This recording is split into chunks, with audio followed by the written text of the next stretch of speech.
Alhamdulillah, hari dapat mengetih dengan kawan-kawan. Dah lama tak ngetih. Ni dengan Lantol, dengan Sobri, dengan Lan semua. Yang lain-lain tak dapat. Tapi tak apalah, apa-apa pun.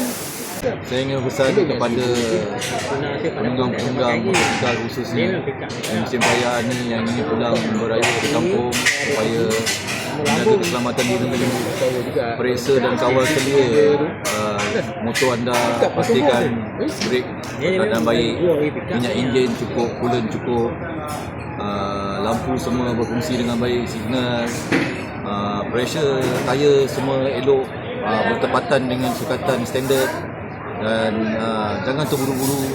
Kampung tu tak lari, tetap ada. Baliklah. Orang kampung tunggu bukan tunggu mayat tau. Dia tunggu awak balik. So berhati-hati hari raya. Kepada penunggang-penunggang motosikal yang nak balik kampung raya tahun ni, berhati-hatilah. Pastikan kita sebelum naik motor kita kena ada lesen. Tag kita mesti hidup, mesti ada. Dan ciri-ciri lain di poket semua kena cantik, tayar dan sebagainya mesti cantik. Itu bak motor. Bak diri sendiri pula kita mesti kena cukup stamina untuk bawa motor. Rasa penat, berhentilah di mana-mana area untuk berehat. Jadi sebagai pemandu kereta, kita harus tahu macam mana pengguna-pengguna motor. Sebagai pengguna motor pula, kita harus faham macam mana orang yang naik kereta.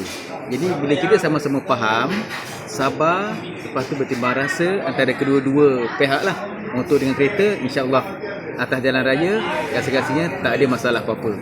Yang penting sabar. Tu dia. Kita dah dengar tadi kan beberapa nasihat ataupun tips macam mana kita berada di jalan raya. Jadi semua yang diucapkan tu semua betul. Saya nak tambah sikit je lagi. Selain kita memulakan perjalanan tu, eloklah kita baca doa dulu. Kita mohon keselamatan daripada Allah Subhanahu Wa Taala. Moga-moga perjalanan kita dilindungi dan selamat sehingga sampai ke destinasi. Apa-apa pun, selamat Hari Raya, maaf zahir dan batin.